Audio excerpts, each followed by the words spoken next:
I stared at the note on our kitchen counter, my coffee growing cold beside me. James's handwriting was messy, rushed, like he couldn't wait to be done with our 15 years of marriage. The paper trembled slightly in my hands as I read it again. Emily, I'm done pretending. Living with a workaholic like you was torture. Sarah and I deserve this money more than you ever did. Don't try to find us. By the time you read this, we'll be gone. James.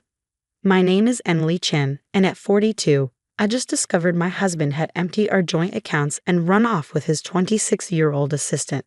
The irony wasn't lost on me. He called me the workaholic, yet he was the one who'd spent the last year working late with Sarah. I set down the note and pulled up our online banking app.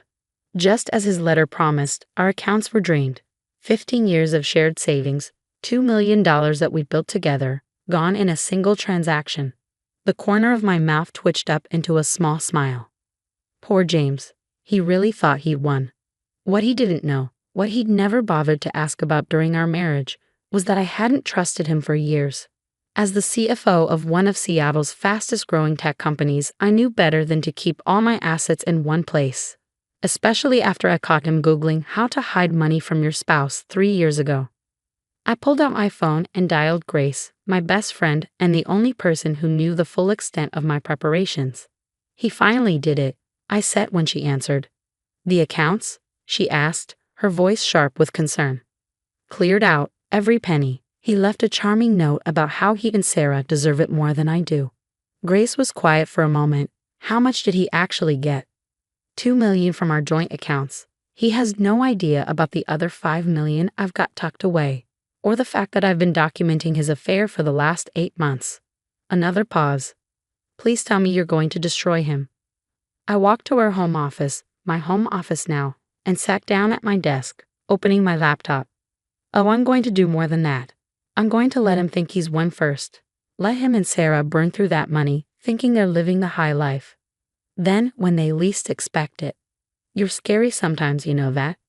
Grace said, but I could hear the smile in her voice. I learned it from the best. The number of times I've watched you take down corrupt CEOs in court. You taught me patience. Grace laughed. Speaking of which, want me to get the paperwork started? Not yet. I said, pulling up my email. I want to see what they do first. Where they go, how they spend it. The PI I hired has been tracking them for weeks. They don't know it, but every transaction, every hotel stay, every fancy dinner, it's all being documented.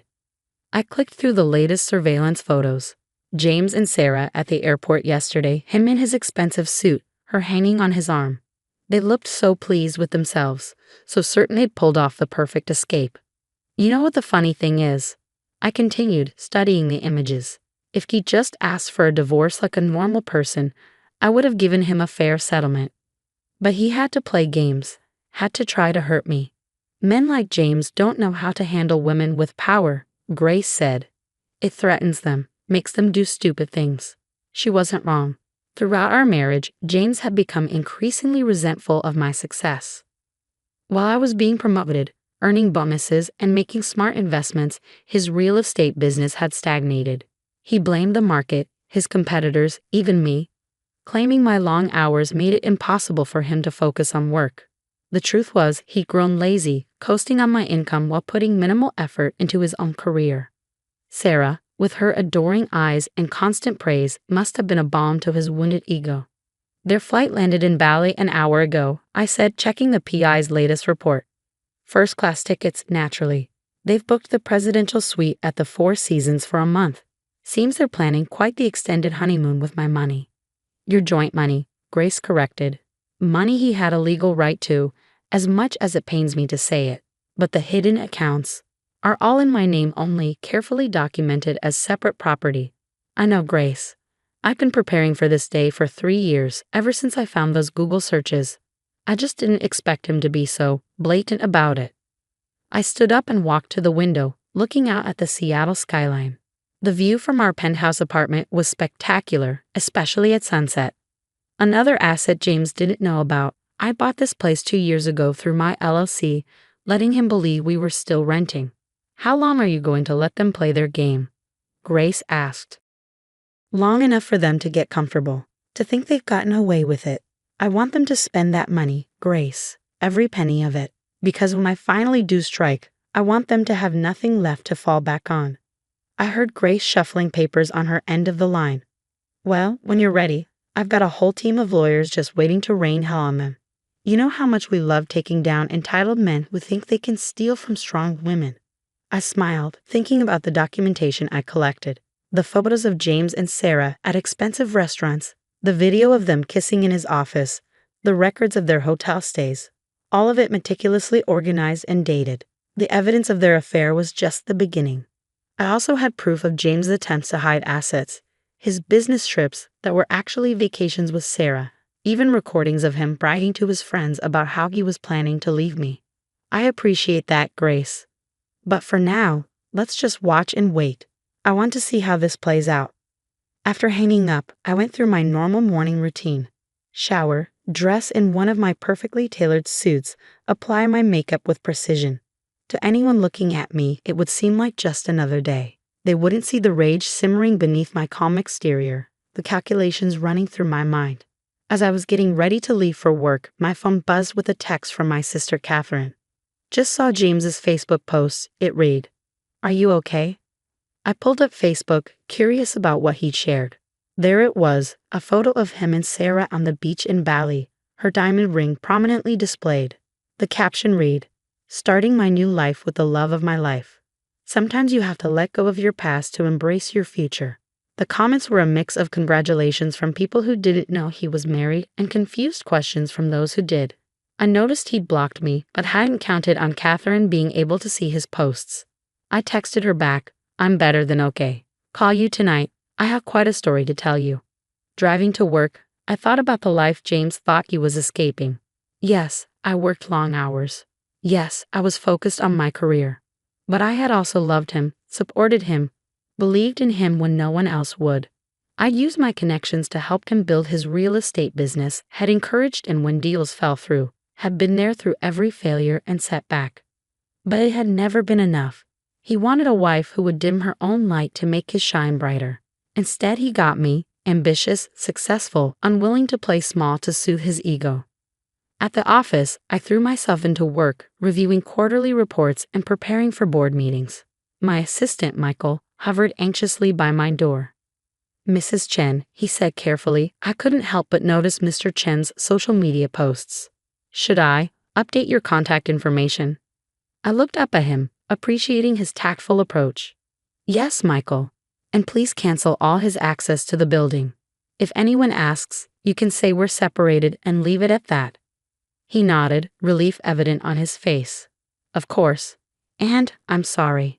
If there's anything you need." "Thank you, Michael. But I'm fine. Better than fine, actually." And I was. Despite the anger, despite the betrayal, I felt strangely liberated. No more pretending our marriage was working. No more walking on eggshells around James's fragile ego. No more compromising my success to make him feel better about his failures. That evening, I met Catherine for dinner at our favorite restaurant. My younger sister had always been the more cautious one, the one who played by the rules. As I told her everything, the affair, the stolen money, my secret preparations, her eyes grew wider and wider. "Emily," she breathed when I finished, "I can't believe he would do this. I mean, I never liked James, but this?" "Oh, it gets better," I said, pulling out my phone to show her the latest update from my PI. They'd already spent nearly $100,000. Shopping sprees, spa treatments, private tours. They're burning through that money like they think it's endless. Catherine shook her head. "And they have no idea you're watching?"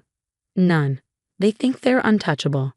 James probably assumes I'm falling apart right now, devastated by his betrayal. He always did underestimate me. So what's your plan? When are you going to let them know you know?" I took a sip of my wine, considering. Not yet.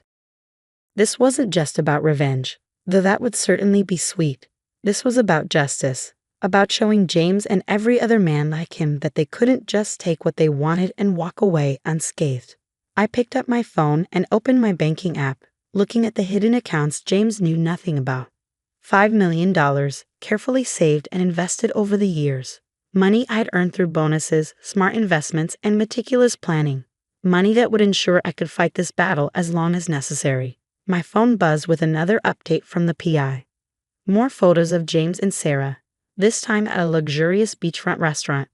They were laughing, touching glasses in a toast, probably celebrating their clever escape. I saved the photos to my evidence folder and set my phone aside. Let them celebrate. Let them think they've won. They had no idea what was coming. 3 months passed, and I watched through my PI's updates as James and Sarah lived their fantasy life.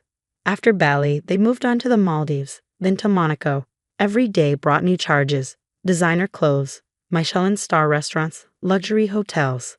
They were spending the money exactly as I predicted they would, recklessly, arrogantly, believing their supply was endless. I sat in my office one morning reviewing the latest report. They just put a down payment on a villa in the south of France. The purchase price, 1.2 million euros. I smiled, doing the math in my head. Between their extravagant traveling and this new house, they burned through almost all of the stolen money. My phone buzzed. Grace calling. "Have you seen the news?" she asked without preamble. I pulled up my browser. What news? James' real estate company. It just filed for bankruptcy. Apparently, he hadn't been paying his employees or his vendors for months before he left. They're all filing lawsuits. I leaned back in my chair, a surge of satisfaction flowing through me. How many lawsuits? 7 so far, with more coming. His former assistant, not Sarah, the one before her, is claiming he owes her nearly $50,000 in unpaid wages. The contractors from his last development project are suing for over $300,000. Interesting, I said, my mind already racing ahead. And all these lawsuits will follow him. Everywhere. Grace finished, including to his new love nest in France. Emily, this is perfect timing. He spent most of your joint money, his business is collapsing, and he's about to be drowning in legal battles. Are you ready to make your move? I opened my email, where another report from the PI had just arrived. More photos of James and Sarah, but these were different. They weren't smiling anymore. James was on his phone, his face tight with stress. Sarah was sitting apart from him, her expression worried. "Yes," I said finally. "I think it's time. Send me the paperwork." Within an hour, Grace's team had everything ready. Divorce papers citing adultery and financial misconduct. Documentation of every penny James and Sarah had spent. Evidence of their affair going back months before they left. And my personal favorite, proof that James had been planning this theft for over a year, making him guilty of premeditated financial fraud. I signed everything and sent it back to Grace. How long until he's served? Given that he's in France, we'll have to go through international channels. But I've got contacts. He'll have the papers within 48 hours.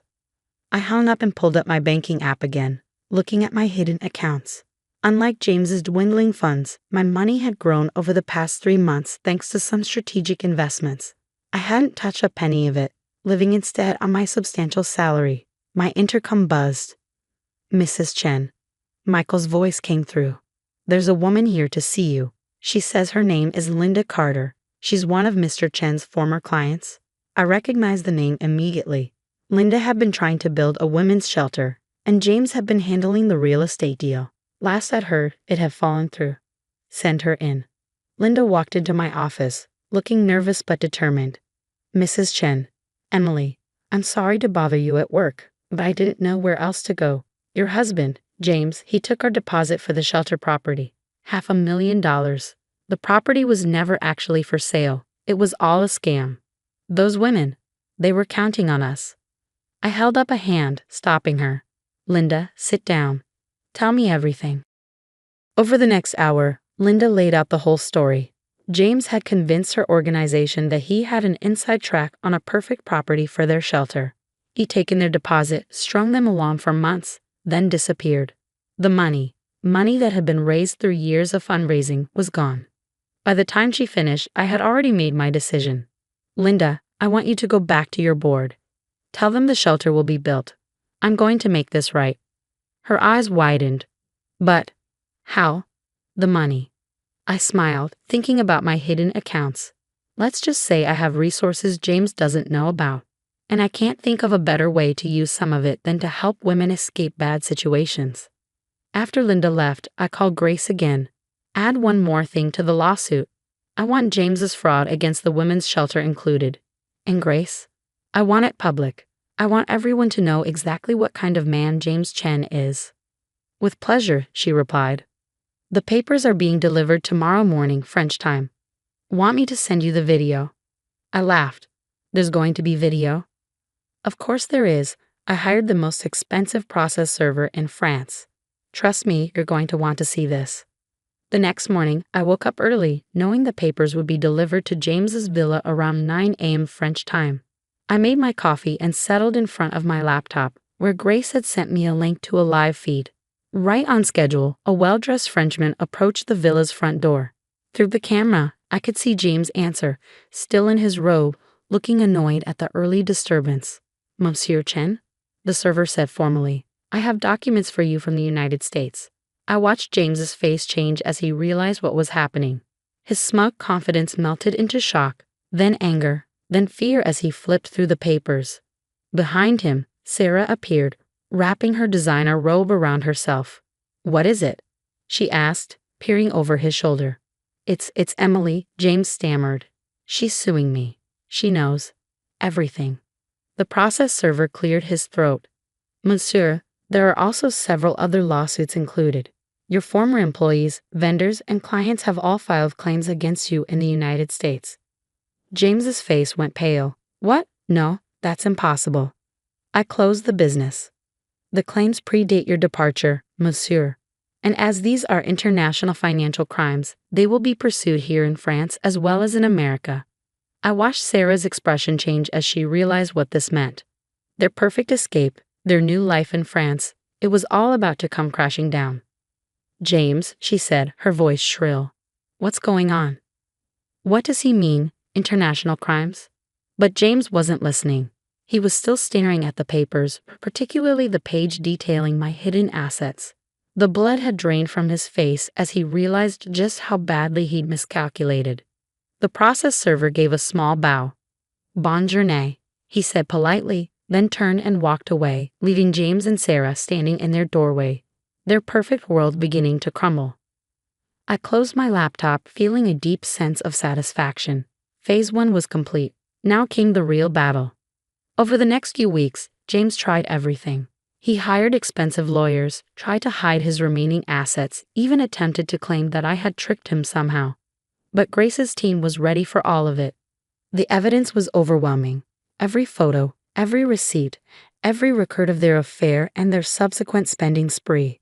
It all painted a clear picture of premeditated theft and fraud. The lawsuits from his former employees and clients only made things worse, revealing a pattern of financial misconduct that stretched back years. Sarah, proving that she was exactly who I thought she was, left him as soon as the money started running out. She took what she could: designer clothes, jewelry, the few remaining luxury items they had, and disappeared back to the States, leaving James alone in their overpriced villa with a stack of legal papers and mounting debts. One evening, about 2 months after serving the papers, I received an email from James. My finger hovered over the delete button, but curiosity got the better of me. "Emily," it read, "I know I hurt you. I know what I did was wrong. But please, these lawsuits will destroy me. The police are investigating the shelter fraud. I could go to jail. Can't we work something out? For old time's sake?" I thought about Linda and the women who had counted on that shelter. I thought about James's employees who had gone unpaid, the vendors he had cheated, the lives he had carelessly damaged in his selfish pursuit of pleasure. My response was brief. "You're right, James. You could go to jail. And that's exactly where you belong." I clicked send and then opened my banking app. The transfer to Linda's organization had just gone through, enough money to buy an even better property for the shelter and fund its operations for the first year. Sometimes karma needed a little help, and I was happy to provide it. Grace called later that night with an update. "The French authorities are cooperating fully," she said. "They've frozen the villa and all his remaining assets. He's being extradited back to the States next week to face charges. And the money he stole from me, what's left of it will be recovered, but honestly, Emily, after his debts and legal fees, there won't be much. The good news is, with your hidden accounts, you don't need it." I smiled, looking out at the Seattle skyline from my penthouse window. "No, I don't. But this was never about the money, Grace. It was about justice." "Well, you got it. James Chen is finished. His reputation is ruined. His business is destroyed, and he's facing serious jail time. And you're stronger than ever." She was right. In trying to destroy me, James had only made me stronger. His betrayal had forced me to be more independent, more careful, more strategic. And in the end, those very qualities had been his undoing. 6 months later, I sat in a courtroom watching as James pleaded guilty to multiple counts of fraud. The judge was not sympathetic to his claims of remorse, particularly when the women's shelter fraud came to light. He was sentenced to 5 years in prison and ordered to pay restitution to all his victims. Sarah watched from the back of the courtroom, probably realizing that she had backed the wrong horse. She caught my eye as she slipped out during the sentencing, her designer clothes now looking somewhat shabby, her confident smile replaced by a worried frown. After the hearing, Linda approached me with tears in her eyes. "The shelter opens next month," she said. "We're naming it the Phoenix House, because it rose from the ashes of what James did. Would you consider being on our board?" I hugged her, touched by the offer. "I'd be honored." That evening, I hosted a small dinner party in my penthouse. Grace was there, along with Catherine and a few close friends who had supported me through everything. As we toasted to new beginnings, I felt truly at peace for the first time in years. "You know what the best revenge is?" Grace asked, raising her glass. "Living well. And you, my friend, have mastered that art." I smiled, thinking about everything that had happened. James had thought he was punishing me by leaving, had thought he could break me by stealing what we had built together. Instead, he had freed me to be stronger, smarter, and more successful than ever. As I looked around at the smiling faces of my true friends and family, I realized that I had lost nothing that mattered and gained everything that did. Sometimes the best revenge isn't about getting even, it's about getting better. The next morning, I received a letter from James's prison. I recognized his handwriting on the envelope, but this time, there was no urge to read what he had to say. I dropped the unopened letter in the shredder and headed to work, ready to face whatever challenges the day might bring. After all, I had proven that I could handle anything life threw at me, and I had done it not by being bitter or cruel, but by being smart, prepared, and ultimately true to myself. That, more than any revenge, was the sweetest victory of all.